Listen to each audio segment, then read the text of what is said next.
Hello student, good morning. Welcome to on our class CGPS। तो बच्चों आज हम देखेंगे क्लास 5th सब्जेक्ट जो हिंदी और हिंदी माध्यम दोनों के लिए बच्चों एक समान है। यहाँ पर आपको इससे पहले मैंने इस पार्ट 1 अमर शहीदों का चारण जो पार्ट था मैंने आपको एक्सप्लेन करके समझाया था बच्चों, उसको याद होगा आप सभी को। आज उसी का हम उसका अर्थ, संदर्भ और प्रसंग सहित इसको समझाने जा रहे हैं बच्चों। आपको अच्छे से ध्यान से सुनेंगे, है ना, और समझने के बाद उसको आप दोबारा पढ़ के देखें और उसको अपने फेयर कापी में लिखें, है ना। चलिए स्टार्ट करते हैं बच्चों।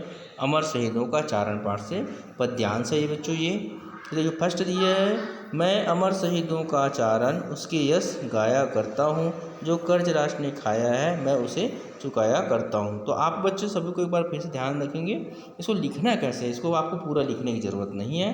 आप फर्स्ट नंबर डालेंगे, मैं अमर शहीदों डेज डेज डेज डेज चुकाया करता हूँ, ऐसे एक लाइन में लिखेंगे बच्चों। उसी के नीचे संदर्भ लिखेंगे। तो संदर्भ में ये होता है बच्चों, ध्यान रखेंगे जो पाठ यहाँ पर दिया गया है उस पाठ का नाम और कवि का नाम यहाँ पर लिखा जाता है। तो देखेंगे संदर्भ में प्रस्तुत पंक्तियाँ मैं अमर शहीदों का चारण, जो पाठ का नाम है बच्चों यहाँ पर नामक पाठ से अवतरित है, मतलब लिया गया है। इसके कवि श्री कृष्ण सरल जी हैं। इस प्रकार ये संदर्भ कंप्लीट हुआ। इसको बार बार ना लिखें तो अच्छा है बच्चों, है ना, एक बार इसमें सूचनार्थ के लिए पहले देना पड़ता है।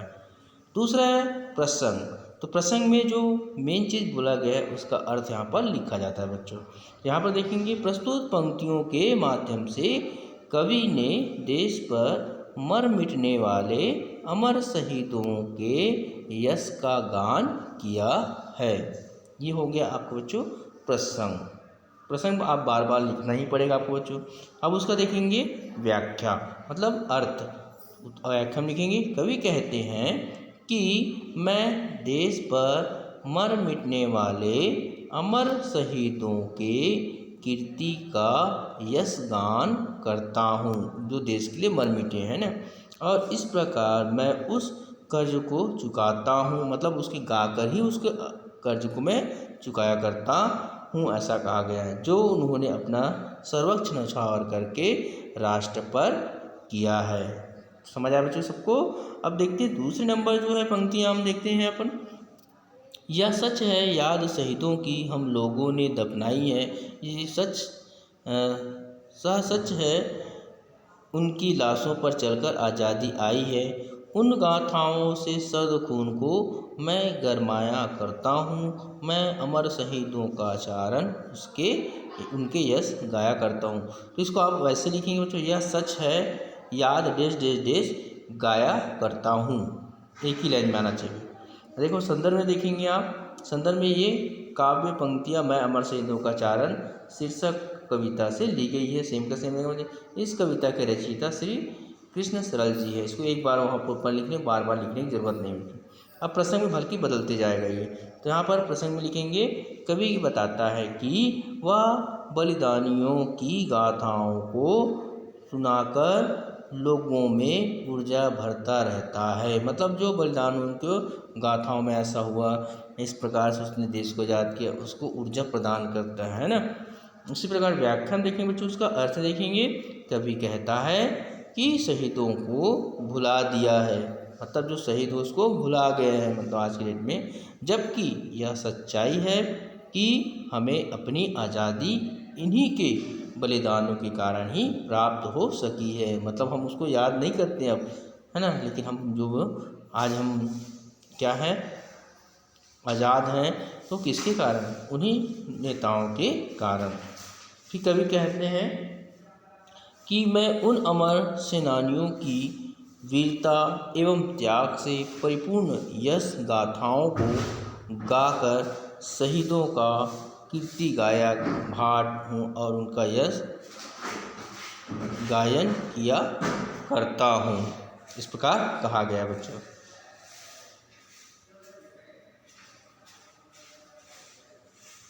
अगला देखिए तीसरे नंबर बच्चों, गिरता है उनका रक्त जहाँ वे ठौर तीर्थ कहलाते हैं, वे रक्त बीज अपने जैसों को नई फसल दे जाते हैं, या धर्म कर्म या मर्म सभी को मैं समझाया करता हूँ, मैं अमर शहीदों का चारण उनके यश गाया करता हूँ। तो ऐसे लिखने बच्चों, गिरता है उनका रक्त कर दें डेश डेश डेश यश या गाया करता हूँ, जो भी अपना मन से इसमें एक दो शब्द यहाँ पर से लिखेंगे बच्चों।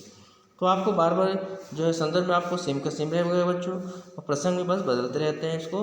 कवि यहाँ पर कैसे लिखोगे, संदर्भ डेश प्रसंग इक्वल करके कवि शहीदों के बलिदानों की महिमा एवं रहस्य बता रहा है। व्याख्यान देखेंगे बच्चों, इसका अर्थ देखते हैं।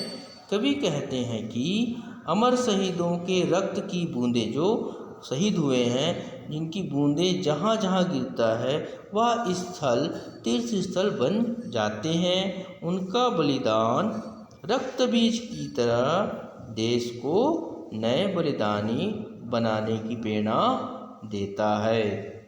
मैं उन बलिदानियों के धर्म कर्म और मर्म सभी को अपनी कविता के द्वारा समझाया करता हूँ। मैं अमर शहीदों का कीर्ति गायक हूँ और उनका यशगान करता रहता हूँ, मतलब उसके बारे में बताते रहता हूँ। चौथे नंबर देखेंगे बच्चों यहाँ पर, है ना, वे अगर ना होते तो भारत मुर्दों का देश कहा जाता, जीवन ऐसा बोझ होता जो उस हमसे नहीं सहा जाता। इस पीढ़ी में उस पीढ़ी के मैं भाव जगाया करता हूँ। मैं अमर शहीदों का चारण उनके यश गाया करता हूँ। तो यहाँ पर वे अगर ना होते डेश डेश डेश गाया करता हूँ, ऐसे लिखना है बच्चों।